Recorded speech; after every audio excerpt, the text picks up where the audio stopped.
Alright, so in this video I'm going to be replacing the carburetor, spark plug, fuel filter, fuel lines, and air filter on this Echo SRM 226 here. And I first want to start out this video by saying that Hipa Parts had reached out to me asking if I could test out some of their products, and I replied to them. I said I would love to, as long as I could say whatever I want about them, and basically if they're junk, then I'm going to let you guys know. So I'm going to give an honest review on these parts. But usually I'm pretty skeptical about using aftermarket parts. Usually with stuff like this, I'll go to my local dealer and get all OEM parts for my machines and all that. But I'm willing to try. If these are the same quality as OEM, I'm willing to try those out, and I'd be more than happy to use them on my equipment if they're just the same quality but at a lower price. So there's a couple things I usually look for with aftermarket parts like this. A lot of times you'll get fuel lines that are super thin, and usually you can kind of just feel that they're low quality. These actually feel really good. So this breather tube on top here, or this breather vent, looks like it's of pretty good quality. The fuel filters, a lot of times they'll just be plastic, whereas Echo uses the Echo OEM parts will be metal, just like this one, which is a really good thing to see. I like that right off the bat. The carburetors, usually you can tell, 9 times out of 10, you can tell if it's really cheap by the primer bulb. It'll be super thin, and you could basically just tell it's going to rip open after a couple of primes. But this one feels to be of pretty good quality. It's going to be hard to show on camera with the one on the car, but they sent me another one. So, like I said, it's going to be hard to show on camera here. You're going to have to take my word for it. But this does feel like it's pretty good quality. It's not super thin. So that all looks good. The air filter looks pretty good. The OEM ones are a white mesh inside of there to filter out any contaminants, but this one's black. But I mean, the color shouldn't really matter as long as the filter does its job. It should filter pretty well, hopefully. Spark plug, it looks all right. It's not a name brand spark plug, but these are all aftermarket parts. Actually, I guess it does have a brand, Savior. Then a number on there, but it seems like pretty good quality. But yeah, so the carburetor as well, this top piece seems like it's of pretty good quality. It's all plastic, but that's exactly what the OEM manufacturer in this case uses.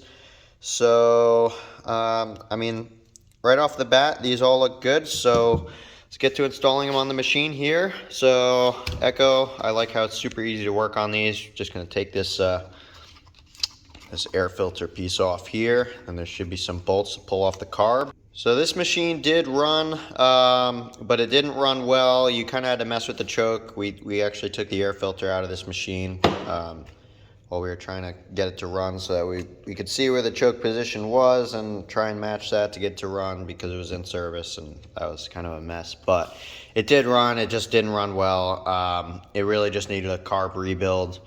But with the new carburetor, that'll be even better. I won't have to dive into rebuilding it, so hopefully that works well. So we're just gonna go ahead, first off, take these screws out, pull this carb off, pull the throttle cable off of there, and install the new carburetor. All right, so now with the carburetor off here, I'm actually gonna do the fuel lines now that the carburetor's off. That would make the most sense. So with this thing, since we have all new fuel lines set, this plug here should just plug right in the fuel tank. So this old one should just pop right out. Actually, these old lines are coming out too.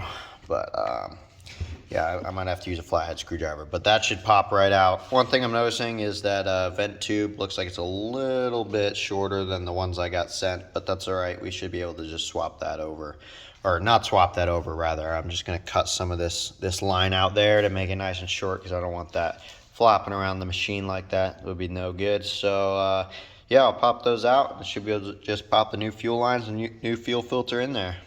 All right, so I have everything kind of mocked up here. You can see the carburetor. We got the fuel line, which goes on the, if you're looking at the primer bulb there, the fuel line goes on the right side, and then the left side is the return line, which you want cut short. And then the next one here is just the vent. And that one you also want cut pretty short, because, you don't want fuel coming out of the vent.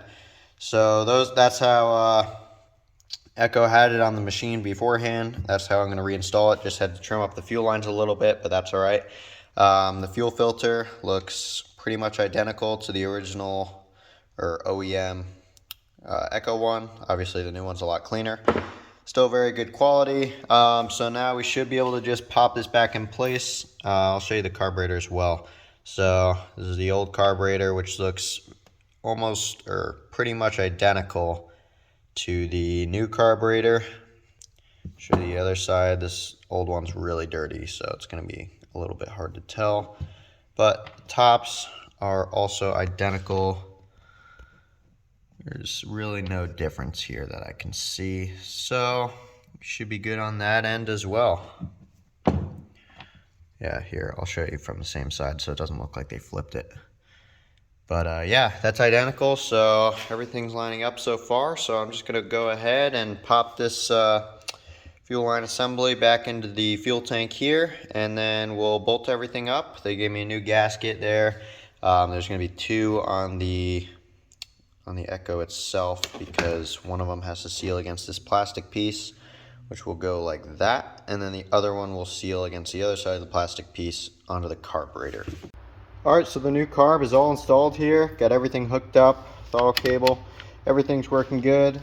The only critique I have for the Hipa carburetor is this piece. So this is where you kind of adjust your throttle cable, what you're going to want to do when you replace the carburetor. So you want to make sure, for one, that it goes all the way back to that screw there, which is how you set the idle, and then two, that it goes all the way to full throttle. So you can see it moves all the way over to that piece there, and then goes all the way back to that screw there. So this is how you adjust it, and you can see on the end here, the end of that tube there, that it is not tapered at all, whereas the original Echo one is tapered there. And the reason why I don't like that this one isn't tapered is because this cable here, I don't want it to fray. Now, it doesn't look like it's really rubbing on there much, but you know, over time and stuff, it could start to fray. So we'll see. I'll update you guys in the comments down below after I use this a bunch whether or not it does fray. I don't think it will, but it would be nice to see that have a taper just like the original one. But besides that, we're going to go and install the new spark plug and air filter. Alright, so I have everything installed here. New spark plug, air filter, fuel filter, and carburetor. And started right up on the second pull and seems to run great.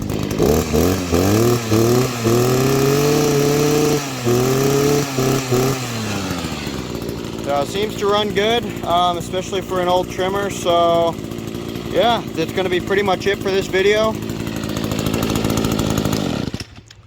So yeah, that's going to be pretty much it for this video. I am impressed so far with the quality of these parts, so I'm going to leave a coupon code and a link in the description. So if you'd like to buy parts from Hipa, you can get 10% off using my code MECHANICAL. That's code MECHANICAL for 10% off anything on the Hipa website, I believe. So I'll leave that down in the description below. So that's going to be pretty much it for this video. Thanks for watching.